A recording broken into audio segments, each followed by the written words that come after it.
All right, I'm pleased to be joined. My next guest is Bernhard Langer. I mean, if we want to do an introduction, we'd be here for 15 minutes just doing the introduction of his career. But most recently, you think 47-time record wins on the PGA Tour Champions. And Bernhard, how's it going? You're in the off season. How's life been treating you?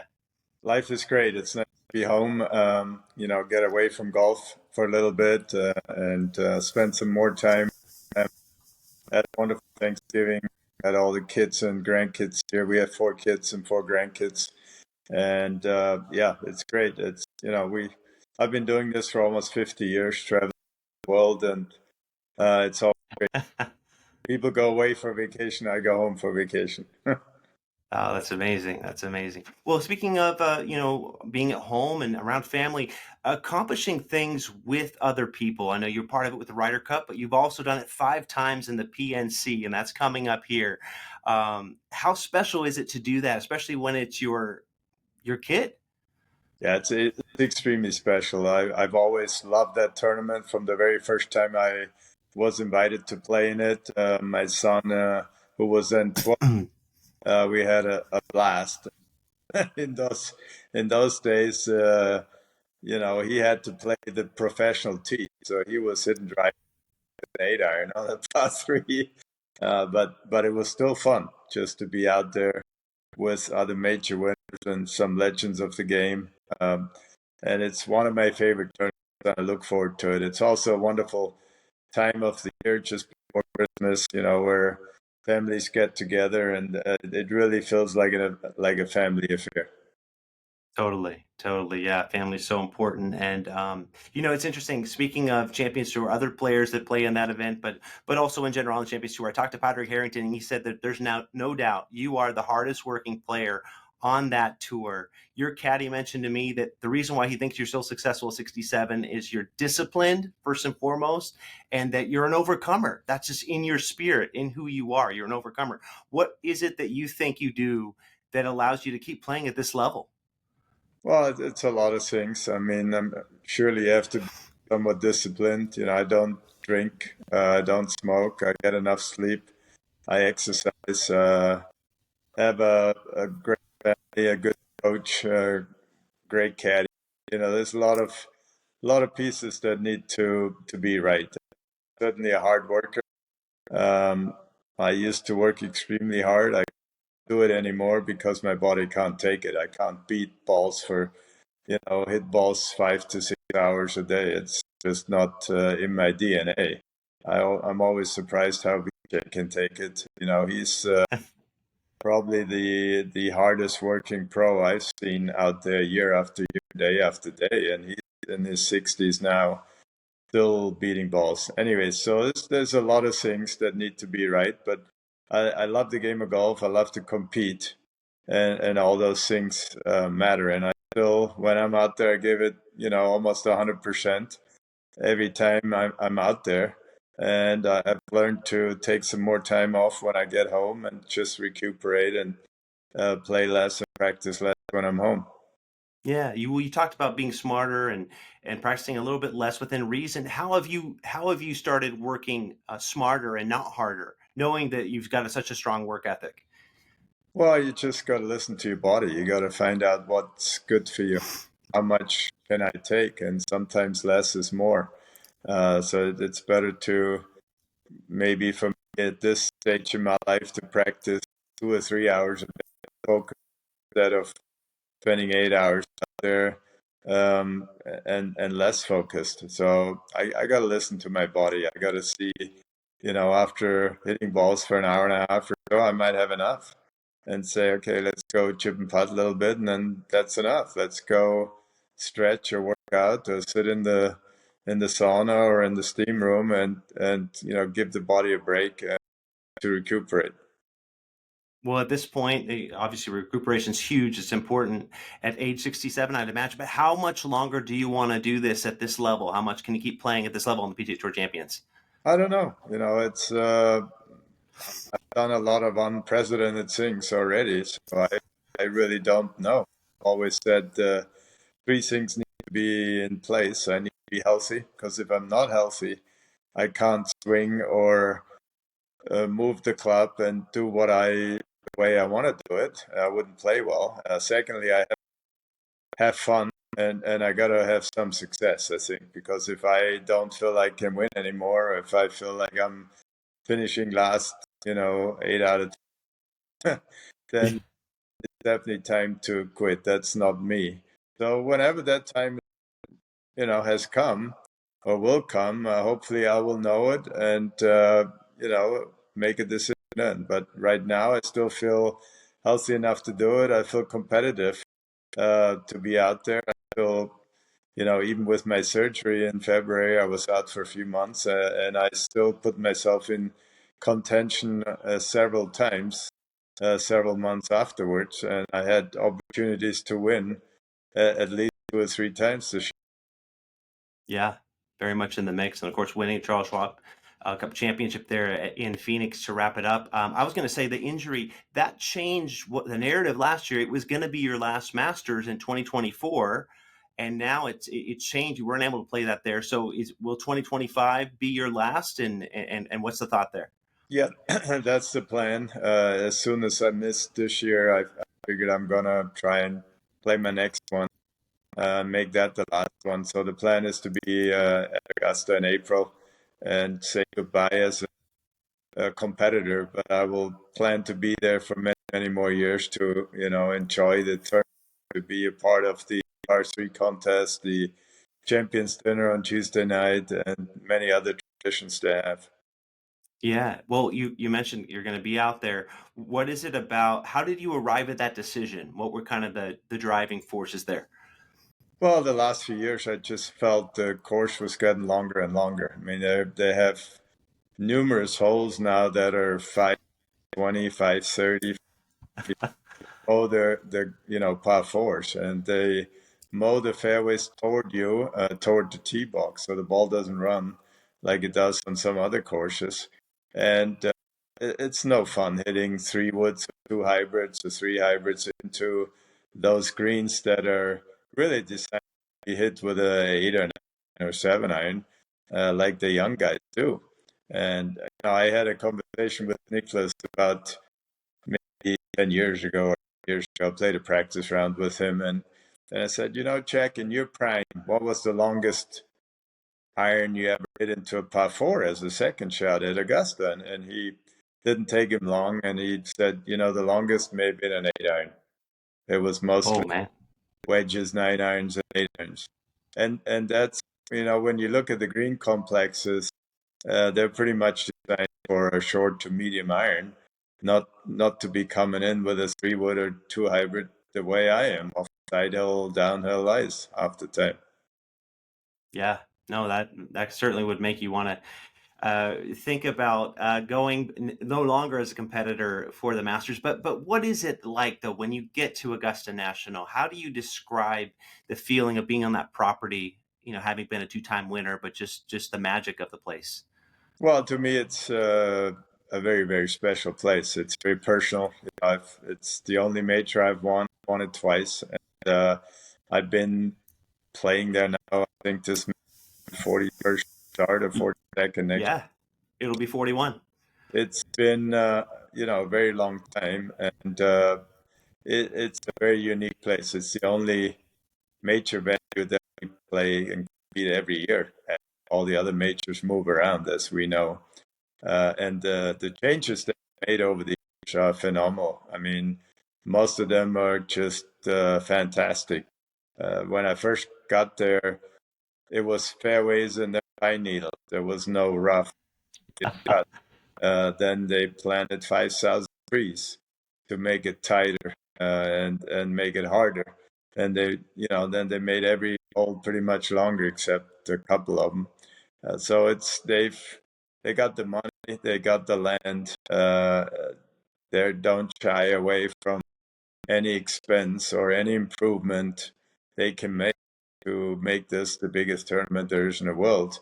And most golfers, if not all, have heard and seen about the Masters.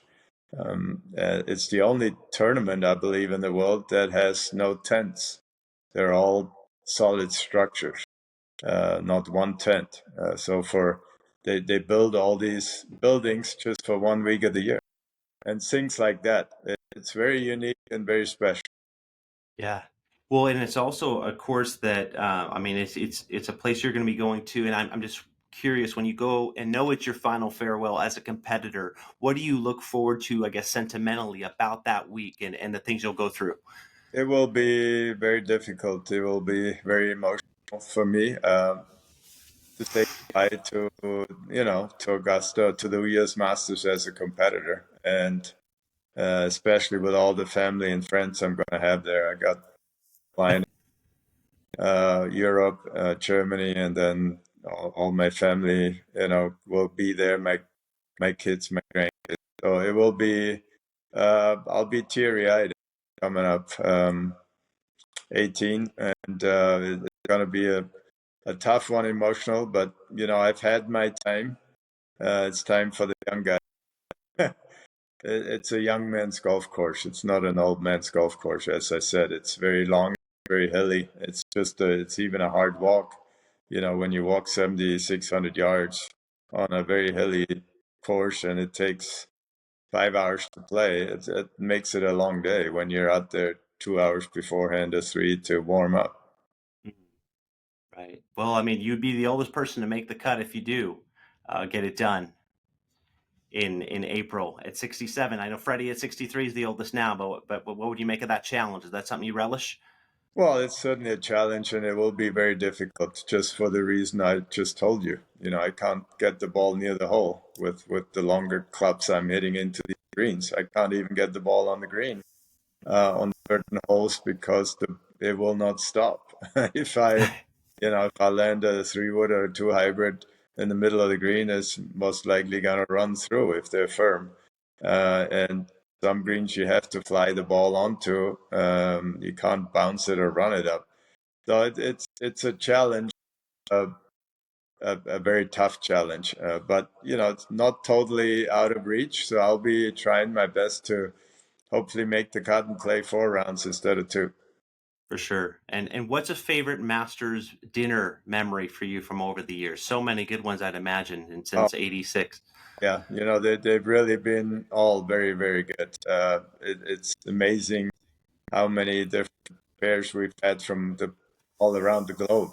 From Spain and Australia and different parts of America. Really, from Thai food to I even tried it all. The only thing I didn't like when Sandy Lyle, offered Hagen, turned that down because I had it before and I didn't like it. Oh my gosh. Well, you got to stick to what you know, though, right? Yeah, pretty much. No, I'm happy trying things. And I as I said, all different foods from all over the world, and usually enjoy them. They're all very tasty with different spices, different flavors. And Augusta does a great job. I haven't had a bad meal there yet. Well, I want to talk as we obviously Masters is coming up, but I want to think about you being a past Ryder Cup captain. What do you think of the challenge ahead of that team there at Bethpage, New York crowds? I mean, that's going to be a challenge, I'd imagine, right? It'll be very difficult for the European team to be able to focus and do well there because the crowd is like an extra man. It's a tough environment. You will hear USA all day long, and lots of whatever boos and ahs and so later and so forth. It's going to be difficult for the Europeans. I have to say the Americans are favorites just because of the venue and where it's played. It's always much harder to play away in the Ryder Cup for the obvious reasons. And Luke Donald, you gave him a chance as a in '04 as your captain's pick. It was his rookie first time in the Ryder Cup, and he went 2-1-1. I mean, you've got to be happy with what he's done and what do you make of his captaining so far. Yeah, I figured Luke would be a great. He, didn't leave a stone unturned, and he's got lots of experience.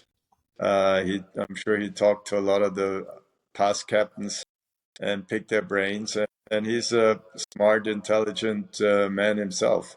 So uh, I'm not surprised how well he did in his team, especially in Europe, but it will be much harder in New York. Yeah, knowing what you know about American venues, right? And in that event. Yeah, not just American venues, but especially the New York City. We played in U.S. Opens there, and the New York crowd very boisterous and all American. Yeah. Well, we were talking about past champions for a minute about the Masters. You mentioned Australia, and I think about, I do write for different Australian outlets, and they think of you and what you've done, all the wins you've done over your career. You won in '85. You beat Faldo and Norman at the Australian Masters in '85. And what was that like beating those guys and playing Australia then? Oh, it was, fun playing all over the world to see different cultures, experience different golf courses, and uh, the big challenge was the time change. I think I traveled from Florida over there in March, and it was like 14-hour time change with 13, so total opposite, which is makes it hard to sleep and you don't feel normal. You play golf when and vice versa. But yeah, the funny story was there were two guys running the Australian Masters in March, and they always treated themselves to come to the US Masters a month later. And so they traveled over and they were betting people. So the two of them looked at all the odds and they said, look at Langer, he's got pretty good, and he's been playing well. He won our event. I might have finished second or third at the Players just a week before the Masters. So they put money on me winning the Masters, and they won more money in their Calcutta than I got for winning the Masters. So that's funny. The Masters at Augusta. That Masters, yeah, the U.S. Oh, Yeah, they won more money than I did for winning the U.S. Masters, and they threw a wonderful party that Sunday night, which ended after my dinner with the members was over. oh my gosh! You don't forget stuff like that, right? Oh, that's unique. Yeah. Well, we were talking about Australia earlier, but I mean, it must be nice to have won on that continent, I would think, and just to play. You played Huntingdale that year in '85 to get that win. I mean, it's what do you make of golf in Australia and playing those kinds of venues? Oh, they have some of the best courses in the world, especially the city of Melbourne. Maybe they may have three or four of the best courses in the world, and similar in Sydney and other places. So, and they got lots of great champions, as we know. But yeah, I've been very lucky and fortunate to have won continents, one of only maybe less than a handful of players that have achieved that. And I'm very proud of that, and able to travel around the world and win on all the continents. We don't play in the Antarctica. Nobody's ever won there. Yeah, I mean, there's always going to be something for you to chase at 67, 68, 69, but you'll never get to that one. I got to ask you though, as I talk about the Australian impact and Australian players, you played with Jason Day at the Masters. You beat him on Saturday when he was world number one in 2016 by one shot. You beat him. You've been at Masters champion dinners with Adam Scott. What is this current crop of Australians like? What do you make of these guys? Well, I think they've always had amazing players. All the way back before even I came along the scene, they had great players. But Greg Norman was a big role model for many of them, I think, and he started this new crop coming out in the 80s, 90s, and eventually in the 2000s, and they've keep producing great champions year after year after year. I'm playing on the Champions Tour now. I think we have 13 Australians out of 78. That may be the most represented country after America, which is incredible. Yeah. Yeah, and a lot of these guys out there as rookies, Chalmers got his card for this year, and Cameron Percy, and it seems like there's a camaraderie with those guys, isn't it? Well, absolutely. There's always a camaraderie when you have the same passport and come from the same country, represent the same flag, um, and they have to travel a long ways. Whether they play the PGA Tour or the European Tour, they have to go halfway around the world to get there, and so it's not easy for them. So it's they earned their way, and but they produced a lot of wonderful players and champions. What you've always had a great bond with your caddy, Terry Holt, and you guys been together since basically 2007. From that season on, 18 years. What is it like for when you're inside the ropes? What do you expect from a caddy or from a good caddy, and why do you two work together so well? Well, when I looked for a caddy then, I asked for three things. I actually had a conversation not knowing that he's available. I said, I'm looking for somebody that is a fellow Christian. I want somebody that's a hard worker and somebody that's on time, not a drunk. So uh, and you know, it didn't take him long. He said, "How about me?" And so I tried for a few weeks. So my what I'm looking for is some of those things I just mentioned. You know, is a caddy needs to become a friend, a confidant, and somebody that I can trust with most of the judgment calls. I mean, nobody's going to be right all the time, but he needs to be right more often than wrong, ideally, and he needs to be prepared and willing to be a team player to help me to bring out the best in me. So, you know, I expect him to be there punctually. If I say I'll meet you at 9:30, I didn't mean 9:45. I meant 9:30, and he needs to be there at 9:30. And if I want to practice an hour after I finish my round, I expect him to be there, unless he has a very good reason that he needs to be somewhere else. It's things like that. But the caddy job is not that easy. It's not just carrying the bag and cleaning the clubs and raking the bunkers. There's a lot more to it. You know, a good caddy is a psychologist. He's a friend. He's an encourager, and he knows who he works for and how to get the best out of him. For sure, yeah, and you get that a lot with Terry, and he speaks very highly of you in terms of you being so present all the time, especially in pro-ams. Like you're not checking your phone ever in a pro-am. You're always very engaged with the players, and I think that says a lot about you as a person, right? Just understand finding joy in other people's joy, right? Yeah, that's one thing, but it's also that you know, pro-ams are important. The sponsors invite some of their VIPs and their guests, and we sponsors are important to us, and I'd like to treat everybody well. And these people are excited. You know, some of them have a sleepless night or two, knowing they play with us. So I want to make sure they have a good time, and they're very nervous, many of them. So I want to, you know, show them that I'm just a regular guy and there's no reason to be nervous. I don't expect them to play great golf.